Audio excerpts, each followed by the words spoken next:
Представители автономии страны приехали в Чебоксары на Большой совет Чувашского национального конгресса. Он прошел в Доме дружбы народов. Участники заседания обсудили проблемы и поговорили о дальнейшем развитии и продвижении чувашского языка и культуры.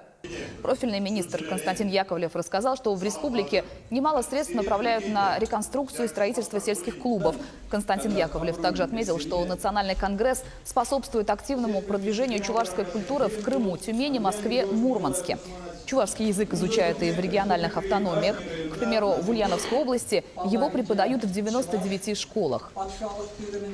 В апреле месяце мы начинаем уже преподавание как предмет родного языка, чувашского языка, в первой школе, где учился Ленин. Такого не было. Сохранили две школы в Чирикеево, Маинском районе, где единственное чувашское поселение. Старокулаткинский район, чувашская кулатка.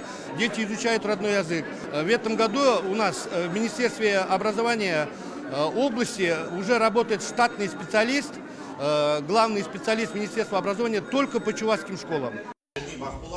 К сожалению, массового изучения языка удается достичь не везде, отметили на заседании. Гости из Екатеринбурга рассказали, при организации культурных событий они сталкиваются с серьезной проблемой, которую можно решить, если к ней подключится Чувашский национальный конгресс. Злободневный вопрос: у нас нет преподавателей, у нас нет учебников. Как любая общественная организация, мы существуем только на спонсорские деньги.